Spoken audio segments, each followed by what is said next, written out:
bienvenue sur le podcast qui te dit tout ou presque sur le système nerveux et le nerf vague, le système nerveux et sur la vie en général, parce que au fur et à mesure que j'avance dans nos épisodes, j'ai la sensation que je vais parler de sujets de plus en plus vastes.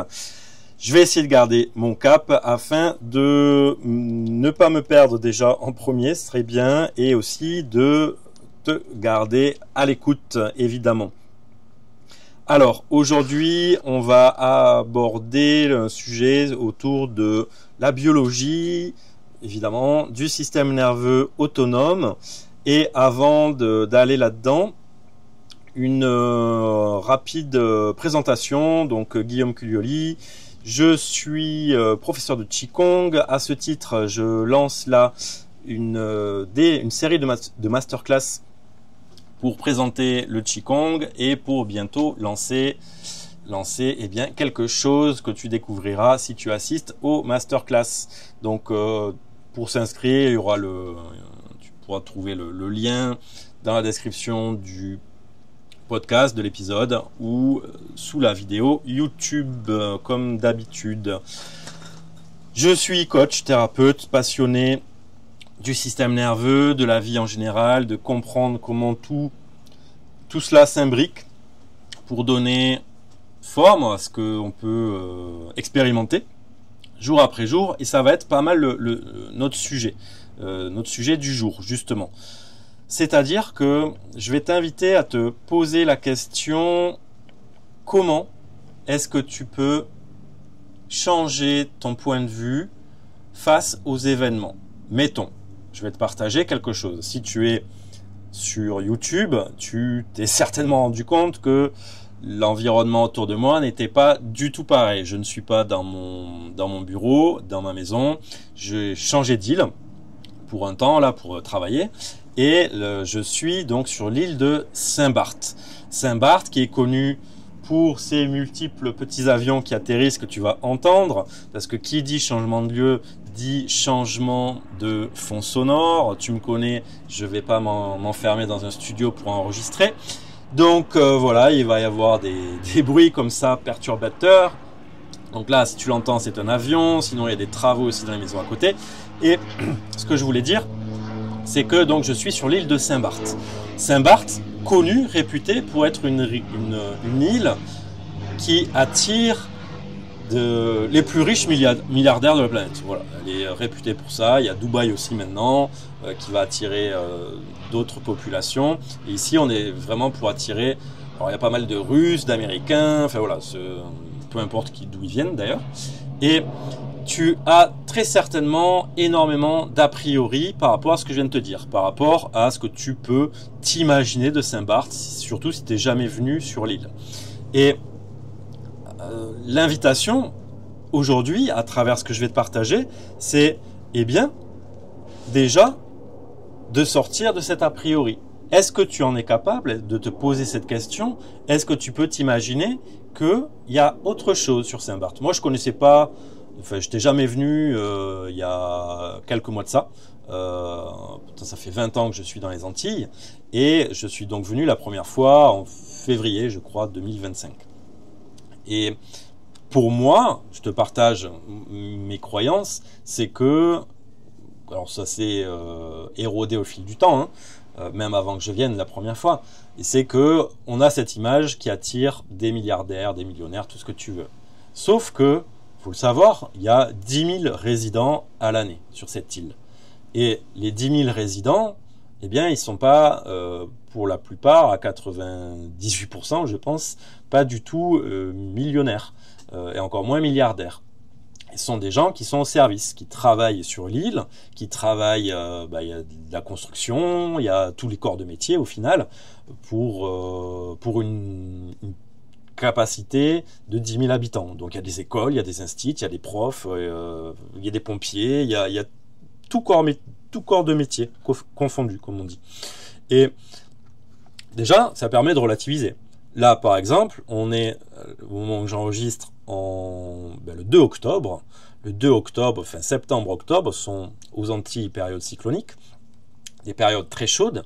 et où il n'y a pas de touristes en fait. Sur l'île, quand on circule, c'est très agréable parce qu'il n'y a pas d'embouteillage, et donc il y a quasiment pas de touristes. Il n'y a que soit des locaux, des natifs, ou des gens qui sont là depuis plusieurs décennies, ou des saisonniers qui commencent à arriver aussi.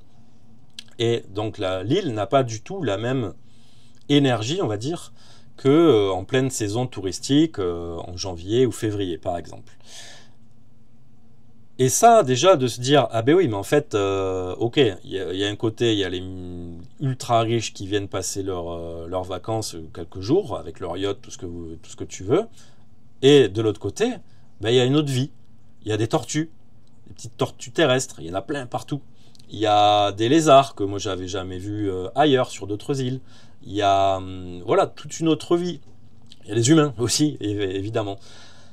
Et ça permet de changer son regard. Nous, avec ma compagne, on vient travailler ici avec les gens qui vivent sur l'île. C'est pas des gens de passage, c'est pas des touristes. Et ces gens-là sont confrontés à la richesse. Et donc, ils ont... voilà, on ne travaille pas avec des riches, en fait. C'est ça que je veux dire, tout simplement. Et c'est changer son regard par rapport à tout ça permet aussi de pouvoir rentrer en interaction avec son environnement. Parce que si j'arrive avec des dogmes, et ça on va le voir, les dogmes, dans notre épisode du jour, ce que ça, l'importance de les remettre en question, parce que sinon on reste avec des œillères. Et si j'arrive avec, je viens pour la première fois à Saint-Barth, que ce soit avec le ferry ou avec un avion, un petit avion, je vais arriver avec tout un tas de croyances et je vais pas m'ouvrir aux gens parce que je vais devoir me comporter de telle ou telle manière parce que selon ma condition sociale, il va bien falloir que, surtout si je suis pas un ultra riche, que je montre un peu que j'ai de la superbe. Peut-être, hein, c'est un exemple tout bête que je prends, mais voilà. Je vais te prendre un autre exemple. Si tu arrives ici à Saint-Barth avec un avion, c'est un atterrissage qui impressionne parce que faut passer un morne, une petite colline, et l'avion pique direct derrière pour atterrir. La première fois, ça impressionne. La deuxième fois, beaucoup moins. Au bout de la troisième fois, pour la plupart des personnes, ce n'est plus impressionnant parce que ça devient pas une routine, c'est pas un truc que tu fais tous les jours si t'es pas pilote. Néanmoins, tu sors de tes a priori de te dire ah ouais c'est hyper dangereux. Non, c'est pas dangereux en fait parce que les pilotes maîtrisent leur affaire. Et si tu arrives toujours avec ce truc ah c'est hyper dangereux, on va se cracher, tu vas toujours flipper au moment de l'atterrissage et peut-être même que tu ne prendras plus cet avion d'ailleurs. Et apprendre à changer son point de vue, à changer de prisme par rapport aux événements va permettre de relâcher, de détendre ton système nerveux, entre autres. Et donc, tes états émotionnels, et donc ta vie en général. Ça peut être plus sympa. Vraiment, je t'invite à essayer. C'est sympa d'être un peu plus détendu dans son corps. Blague à part. Donc aujourd'hui, je te parle donc de biologie, de système nerveux autonome. Avant tout, la biologie, il faut savoir, et de dogme, oui, parce que faut savoir que la biologie, le terme de biologie est très, très récent, ça a un peu plus de 200 ans, 220 ans presque. C'est Lamarck qui a proposé ce terme la première fois au début du 19e siècle, en 1807, 1810, un truc comme ça. Et lui était botaniste au départ, il s'est intéressé aux insectes, je crois, à la zoologie, à la vie en général, voilà, de fil en aiguille, on s'intéresse à des choses un peu plus larges. Et donc, je ne sais pas pourquoi il a sorti ce terme-là d'ailleurs, mais aujourd'hui le terme biologie est connu pour être utilisé pour décrire la capacité de comprendre la vie. Voilà, pour résumer très clairement. Et pourquoi je parle de ça? Parce que la biologie, les sciences en général sont pleines de dogmes. De dogmes que on peut croire à 100% ou qu'on peut remettre en question. À travers mes épisodes, je t'ai posé des théories. La toute première, ça a été une théorie de l'apparition de la vie sur Terre. J'aurais pu en prendre d'autres. Et cette théorie, si on y croit dur comme fer, si on la défend becs et ongles, comme on dit, on peut devenir dogmatique à force de défendre ça. Sauf que il y a d'autres façons de se dire que la vie est apparue sur notre planète. Et ça, c'est important de pouvoir le remettre en question. Et régulièrement, toutes les compréhensions autour de la biologie, de l'évolution de la vie, sont remises en question. Alors il y en a, ça c'est plus trop remis en question parce que ça fait consensus. Néanmoins, des fois il y a des choses qui apparaissent, des nouvelles disciplines qui apparaissent, qui font que ce qui faisait consensus à un moment donné va être remis en question, va être rediscuté, et on va peut-être poser de nouvelles théories pour en arriver à de nouveaux dogmes. Si je te prends l'apparition de la physique quantique, reste bien à l'écoute, parce que tout ça est vraiment en lien avec notre système nerveux autonome. Et là, c'est vraiment intéressant, en tout cas je pense, ce que je vais te partager, c'est que une des choses que nous a dites la physique quantique, c'est que, science très récente, c'est que le fait d'observer un phénomène change le phénomène. L'observateur crée une modification dans la nature même du phénomène. Ça peut faire péter un cerveau, ce genre de choses. Et c'est au final, si je te fais un parallèle avec notre vie de tous les jours, très facile à comprendre. Je t'invite à te prendre toi-même comme exemple.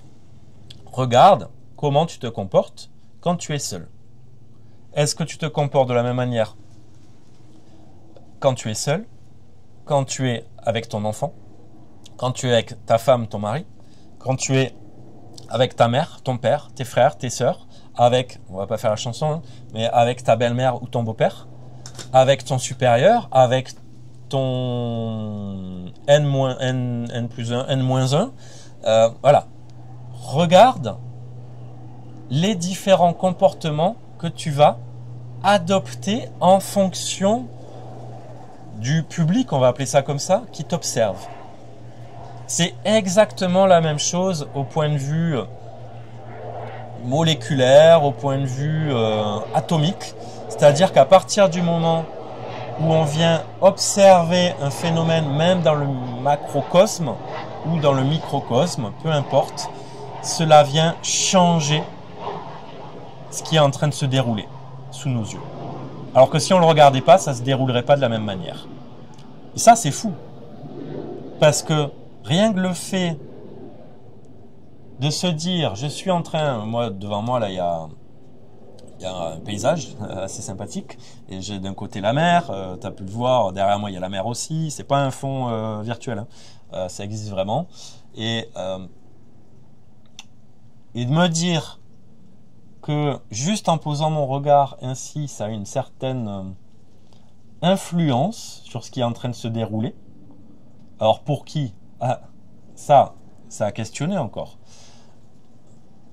Et de se dire, ok, alors moi je suis en train de regarder, là je suis tout seul, en train de regarder un truc particulier. Et si on était deux, qu'est-ce que ça modifierait? Au niveau de l'expérience, qu'est-ce que ça apporterait? En plus, en moins. Si on était 3, si on était 10 à regarder la même chose, quel est notre impact vis-à-vis de ce que l'on est en train d'observer? Est-ce que si on pose une intention sur ce qu'on est en train d'observer, ça va modifier la chose? Je t'invite vraiment à te poser la question, parce que si tu viens assister à une de mes masterclass sur le Qigong, eh bien tu verras que l'intention est la base de la transformation. je ne vais pas rentrer dans plus de détails là-dedans parce que ça nous ferait complètement sortir de notre sujet. Néanmoins, dans pas mal de traditions, dans beaucoup de traditions même, on peut avoir une action sur notre environnement. J'en reviens à toi, à tes comportements, à tes différents masques que tu vas mettre en fonction des personnes qui sont autour de toi, et à te poser la question de est-ce que c'est OK? Est-ce que tu es en adéquation avec les comportements que tu adoptes en fonction que ce soit ton supérieur ou ta supérieure, ton enfant, ton chien, ou que tu sois seul? Ou est-ce que tu aimerais changer ton comportement? Pour changer ton comportement, il faut que tu puisses le remettre en question. Et ça, c'est tout le principe justement de remettre en question ce qu'on nous a dit, l'éducation, les dogmes scientifiques ou autres, et de pouvoir peut-être se proposer déjà à soi-même d'autres possibilités. Allez, on avance, parce que sinon c'est un sujet sur lequel je pourrais en parler très longtemps, et en perdre pas mal, je pense. On continue avec donc le système nerveux autonome. Il faut savoir qu'on a deux systèmes, chez les mammifères en tout cas, et chez d'autres animaux. Hein. On a le système nerveux autonome, et en parallèle le système nerveux somatique. Système nerveux autonome, pour ta culture générale, ce terme a été introduit en 1903 par Langley, c'est une personne scientifique qui a proposé ça, et justement il avait une vision particulière à son époque. Avec les outils qu'il avait, il a décrit le système nerveux comme il a pu, on va dire ça comme ça, et beaucoup de ces compréhensions ont été remises en question parce que la science a évolué, les outils ont évolué, on a pu affiner et corriger certaines erreurs qu'il avait pu dire. Ça ne veut pas dire que ce que nous dit la science aujourd'hui est correct, est vrai. C'est vrai dans ce temps-là. C'est pour ça qu'on dit souvent, les scientifiques disent souvent, au jour d'aujourd'hui, ou même dans les tribunaux américains, souvent quand ils plaident, ils utilisent cette expression, cette façon de parler, au jour d'aujourd'hui. Parce que dans une heure, un fait qui va être rapporté ou qu'on va découvrir va pouvoir changer la compréhension, changer totalement la compréhension qu'on en avait une heure auparavant. Donc, c'est important de vraiment comprendre que on a le droit, et même je t'encourage vivement à remettre en question tout ce qu'on te dit. Voilà, c'est pas être rebelle, hein, c'est juste questionner, tout simplement. À quoi ça sert notre système nerveux autonome? Revenons-en à nos moutons. Système nerveux autonome, donc c'est ce qui vient gérer dans notre corps toutes les fonctions dites automatiques. C'est-à-dire que là, si tu es devant la vidéo, tu peux te rendre compte que j'ai les yeux assez fermés parce qu'il y a beaucoup de luminosité.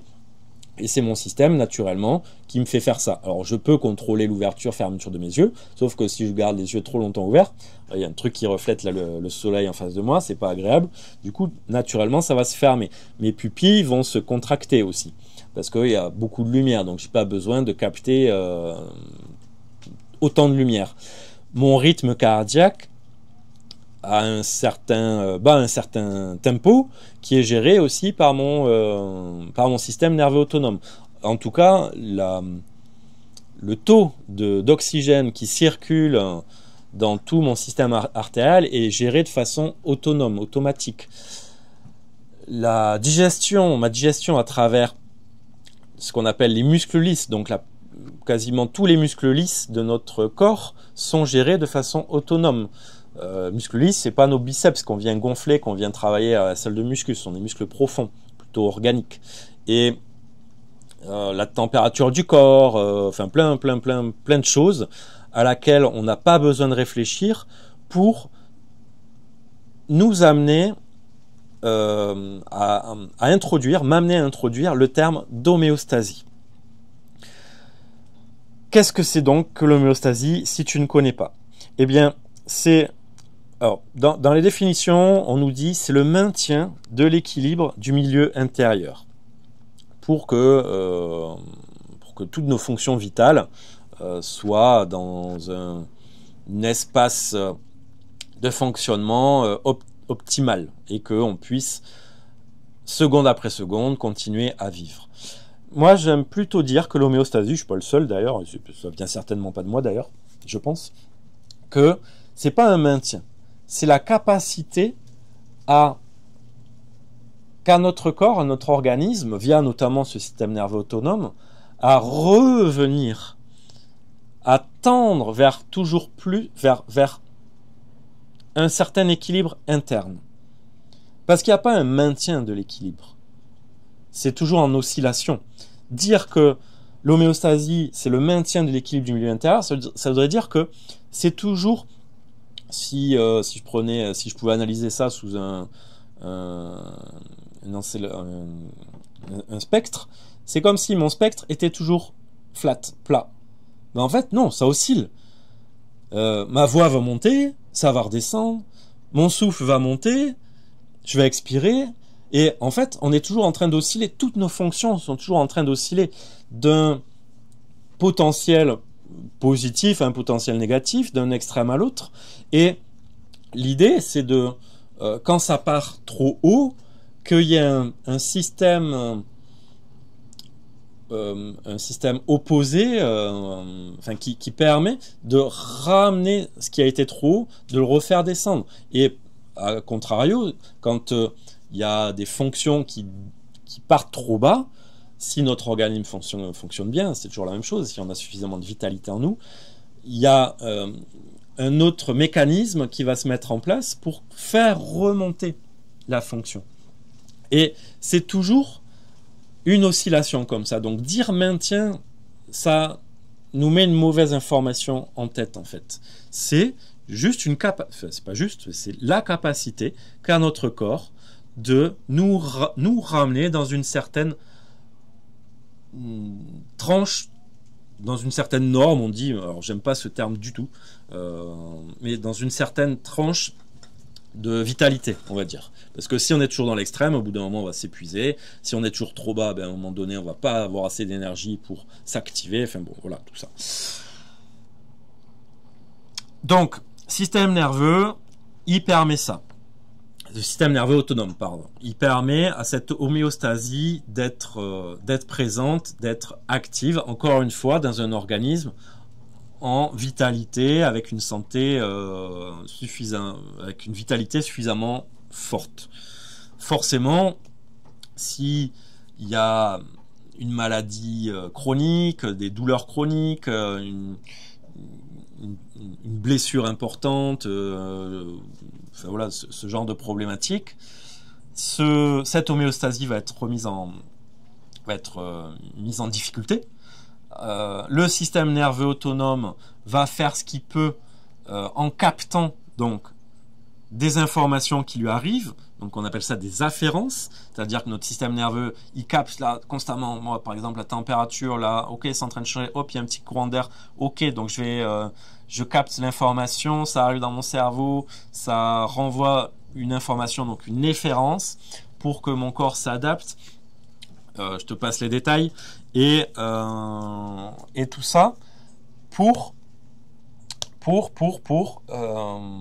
nous ramener dans cette norme, j'ai pas d'autre mot là pour l'instant qui me vient, dans cet espace où on est dans une certaine vitalité, dans la vitalité, voilà, entre deux zones de vitalité. Si on dépasse d'un côté ou de l'autre, on sort de cette vitalité. Ce qu'il est important ici de comprendre, c'est que notre système nerveux autonome se divise en deux sous-systèmes que l'on va appeler, et là tu en as certainement déjà entendu parler, le système nerveux orthosympathique et le système nerveux parasympathique. Ça, c'est le début du bordel. Parce qu'on est avec avec deux termes qui nous disent l'inverse de ce qu'ils font. Système nerveux, déjà, on va décrypter ça. Système nerveux orthosympathique. Ça, c'est le terme dans le milieu, on va dire, scientifique. Je suis sûr qu'ils en ont un terme encore plus compliqué. Néanmoins, dans la vie courante, on appelle ça le système nerveux sympathique. Et versus système nerveux parasympathique. Sympathique comme une personne sympa. Voilà, ça s'écrit pareil. Le système nerveux sympathique, c'est ce qui va nous activer. C'est ce qui va, on prend souvent cette image de la voiture, c'est la pédale d'accélérateur. C'est-à-dire que je dois remplir une mission qui me demande une certaine activité mentale et ou physique. Je vais devoir activer, ce système nerveux sympathique va devoir s'activer. A contrario, je viens de manger, je suis dans une phase de digestion où c'est l'heure d'aller me coucher, c'est ma pédale de frein et ça va être le système nerveux parasympathique qui va être activé. Et là, c'est le bordel, en même temps, en plus, ça se complexifie. Parce que je viens de te dire que ces deux systèmes nerveux, sympathique et parasympathique, sont des sous-systèmes du système nerveux autonome. Sauf que on peut avoir une action sur ces deux systèmes. Et là, ça devient très intéressant, très comment dire ça, un champ de possibles s'ouvre. Alors rien de nouveau, hein, j'ai pas, comme on dit, je vais pas réinventer la roue. Néanmoins, c'est important de comprendre qu'à travers nos systèmes nerveux sympathiques et parasympathiques, tu vas pouvoir avoir une action sur ton système nerveux autonome. Donc, pourquoi je dis ça? Au niveau de notre vitalité. Imaginons que tu sois dans une période de travail, d'activité, il y a plein de choses qui s'accumulent. Au niveau du taf, t'es sursollicité. En même temps, tu déménages personnellement de maison. Ça arrive souvent, donc ne soyez pas surpris par ce que je veux dire. Et en même temps, tu as un nouvel enfant qui arrive, qui est là. Tu as un bébé, un bébé quoi. Donc tu dors pas. Tu as les cartons à préparer ou l'aménagement à finir.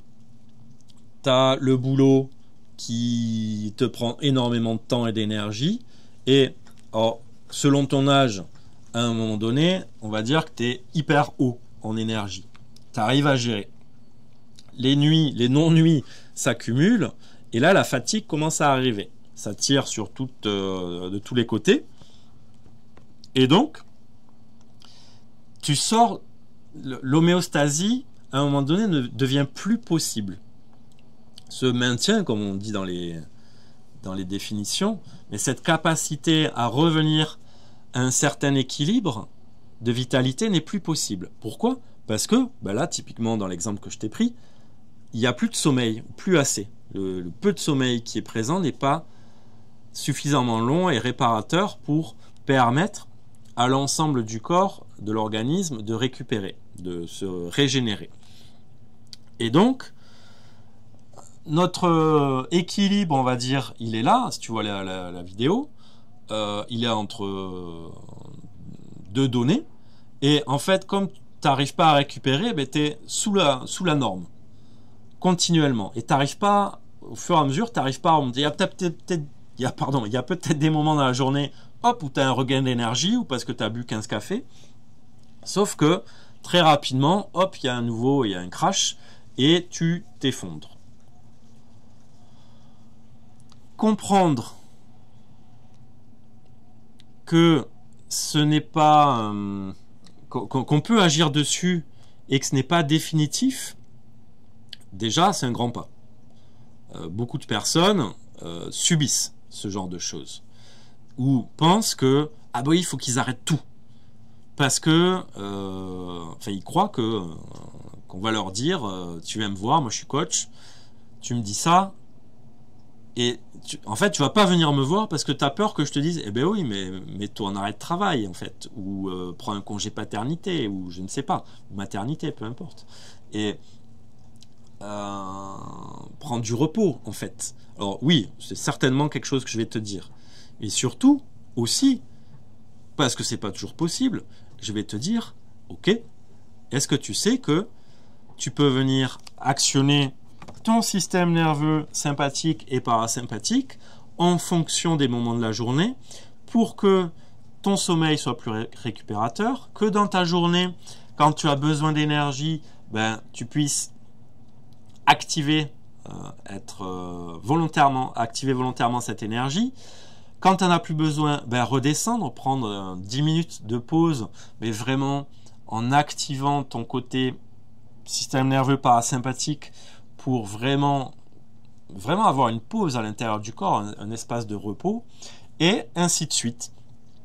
Organiser sa journée, comme on organise des rendez-vous, ben là c'est des rendez-vous avec son système nerveux parasympathique et sympathique pour apprendre à faire fluctuer l'énergie en nous. Alors, dans l'exemple que je t'ai pris, idéalement, c'est sûr que c'est mieux de prendre des vacances pour récupérer. Mais j'aimais bien, j'avais un formateur qui disait moi, je ne vais pas prendre des vacances pour aller me reposer parce qu'en fait, c'est pas des vacances. Ça veut dire que je suis épuisé et que je ne vais pas pouvoir en fait me profiter. Si je suis épuisé pendant mes vacances et qu'en plus je pars en voyage, bah, je vais pas profiter de mon voyage, je vais faire que dormir, je vais pas forcément être de très bonne humeur. Donc, si on peut plutôt partir en vacances en ayant un minimum d'énergie, de vitalité, bah, c'est un peu plus agréable pour tout le monde.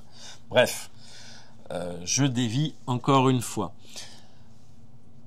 Je vais pas aller plus loin aujourd'hui. Je vais te laisser avec toutes ces réflexions que je vais te résumer. La première, comme je te l'ai invité au début de l'épisode, c'est de te poser cette question de tes comportements en fonction des personnes qui sont autour de toi. Et fais l'expérience aussi d'observer des personnes, alors des proches, des personnes que tu connais, parce que du coup tu vas pouvoir vraiment aussi les questionner et voir un comportement qui peut changer, de les observer dans ce qu'elles sont en train de faire. Et bien souvent, on peut te faire le retour de mais arrête de m'observer, de me regarder, tu me perturbes. Et enfin voilà, bon, là on est vraiment exactement dans la même chose que ce qui se passe dans le système atomique, dans le macro, dans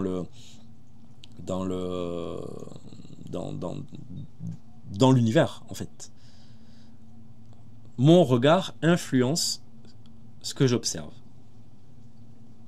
Donc ça, c'est la première invitation. Et de le faire pour toi-même, de comment tu te comportes quand tu es seul ou quand tu te sens observé. Et selon la personne qui t'observe. Deuxièmement, à partir de ça, est-ce que tu peux changer l'expérience? Est-ce que tu peux changer ton comportement, notamment si ton comportement ne te plaît pas? Je l'ai déjà dit, ça plus d'une fois dans les épisodes précédents, mais ça va vraiment être aussi le fil conducteur de ce podcast. C'est s'il y a des choses qui ne te conviennent plus, commence à aller identifier les endroits que tu vas pouvoir changer. Parce que si tu changes rien, rien ne changera. Voilà, c'est plus qu'une lapalissade, j'ai envie de dire. Et ça peut pas fonctionner différemment en fait. Voilà, il y avait ça, il y avait aussi tu peux commencer, on ira un petit peu plus loin la prochaine fois, observer sur ton système nerveux donc autonome et te poser la question, parce que j'en ai pas parlé aujourd'hui, essaye d'identifier comment tu peux agir sur ce système nerveux autonome. Voilà, tu peux me le partager dans les commentaires sur Apple Podcast, sur Spotify, sur le canal Telegram qui est dédié donc à ce podcast Nervague, où tu peux partager tes expériences, me poser des questions directement. et juste me témoigner, me faire des retours tout simplement. Sur la vidéo YouTube aussi, tu peux partager. Et déjà, c'est pas mal hein, pour la semaine qui vient. Toutes ces observations que tu peux te faire. Petite information, petite annonce de fin, et justement tu pourras en profiter si tu as écouté jusqu'à la fin. Je baisse mon prix sur le programme que j'ai proposé. Le programme justement d'observation sur est-ce que je suis accro ou pas aux glucides et qu'est-ce que je peux mettre en place pour comprendre comment je fonctionne vis-à-vis de l'alimentation et ce que je peux changer aussi. Donc le prix passe de 297 € à 197 € et en plus à partir des 197 €, j'offre pour un certain temps, là pour 2-3 semaines, un bon de promotion de 50 €. Donc ça fait un programme à 150 €, 147 € au lieu de 197 €. Donc c'est plusieurs vidéos qui abordent l'alimentation du point de vue du système nerveux, du nerf vague, et qu'est-ce que tu peux venir comprendre sur ton fonctionnement autour de certaines addictions alimentaires que tu peux avoir et certains comportements que tu peux avoir. On en a fini pour aujourd'hui. Très bientôt la vidéo sur... Alors la vidéo, mais je pense sera un audio parce que je crois que j'ai perdu... Il y a eu un bug dans mes enregistrements. Donc je crois que j'ai perdu la vidéo de l'interview. Donc ce sera qu'un audio de Victoria pour l'intuition, qui intervient sur l'intuition. En tout cas, reste, abonne-toi, mets-moi des pouces. Connecte-toi sur les différentes plateformes, mets-moi des commentaires, des étoiles, des machins, tout ça, et voilà, tout simplement. Et toutes les informations sont dans les descriptifs, et je te dis à ciao ciao.